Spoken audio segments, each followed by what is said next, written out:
So to set up my drag factor, which is our setting here to the side all the way up from 1 to 10, what I need to do first is just to establish where I am on this machine. So what I'll do is click the menu, then I'll go to more options, and then it says here at the top, display drag factor. So I'm going to click that and then start to row. Ladies, what we're looking for is a number of 125 to 130. Guys, we're looking for 130 to 135. So we'll start rowing. So as I start rowing, 5 big pulls. You start to see that number hits 135, 136, and it's going back down to 135. So that's exactly the number I need to have for my row today on this machine. So if I come over here and we look at my damper setting, it says in between the 7 and the 6. So that's where I'm going to keep my setting as I'm here at 135. So I'm going to hit just row, and then I have this screen here. So we have this big number in the middle, we have bottom left, okay, they're the two numbers you want to focus on, and then meters here. If we're not doing meters, we're doing calories, we just click it 2-3 times, and calories come up, click it again, then the change to meters, depending what I've given you. So we need to focus on this big number here in the middle. You focus on this number here at the bottom. The big number in the middle here is going to tell us how fast we're going down the water, okay? And then this bottom number here is going to tell us how much effort we're putting in to go at that speed down the water. So it's really important that we focus on these two numbers in our actual workouts, all right? So if I've given you something like a 2K row, if you know your 500 meter time is, say 2 minutes, then you want to focus on a really good pace around 2.5 minutes for your 500 meter time, and then keep your stroke rate relatively low. So if you can keep that 2 minutes, 500 meters, and even lower that stroke rate, then you're doing less work to keep the same speed, you're getting more efficient. That's what I'm focused on. Okay, so I'll give you a certain time to focus on per your 500 meters, and that's the focus for the session. Guys, once I've got my foot placement, I've set my drag factor to the side here, I've got the right display on the rower, now it's time to start talking about technique.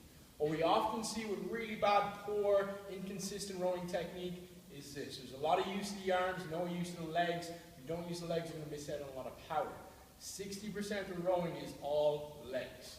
So bad technique will look like this. You round it over, take the heels off the pad. I'm starting to use my arms a lot, and I'm not opening up my knees, not opening my hips. I'll come in too quick and round over.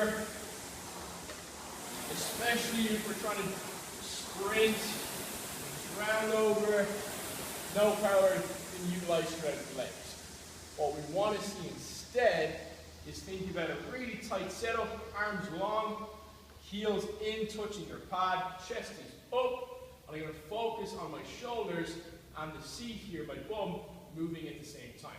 So I'm going to drive my legs as I get to here, legs are straight, slightly back to here, not excessive, here is good, punch the arms, and then slow control on the way in, arms first, legs second, and then back to my start position, keep my heels in contact with the pad, not letting this happen here. Why? Because we're going to lose out on power, especially if you get tired, do not let yourself rush in and work onto this position. So I'll show you what a few good pulls look like. Focus on when using my leg drive, my legs straight down first on the way out, so long legs on the way out, long arms on the way in. I'll punch my arms first before I go back in. Okay?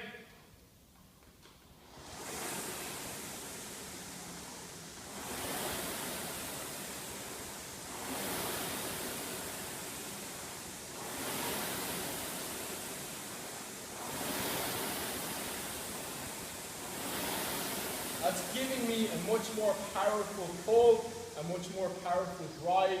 That's going to take up my speed, my meters, my calories. Where am I breathing? I'm going to get nice and tight at the bottom of the deadlift. As I drive, I get to the top. Breathe out. Recover on the way in. Okay, so listen to the fan, the way fast out, slow on the way in. Get a really good timing right, your rhythm, and then focus on your split time for your 500 meters. Similar to our deadlift, keeping our back position straight, to utilize all of the power in our hips, our lower back, and our legs. We really want to see that we're using our leg drive, not a lot of arms. So what it looks like is we're going to set up here as I start to drive my legs, legs, legs, legs, and straighten out. Bring my hips in, and then a little bit of a finish at the top with my arms. And that is me at the top of my row position. As I come back in, punch the arms straight, keep the heels on the floor, and then down to that start position again. Note the way I'm not here, my tippy toes like Michael Jackson. That once again is just losing a lot of power. So as I said guys, 60% of your power in your rowing comes from your leg drive. So it's really important that we utilize our legs. We be patient on the way out, long legs, punch the arms in, slow in with the arms. Breathing on the way out, recover on the way in.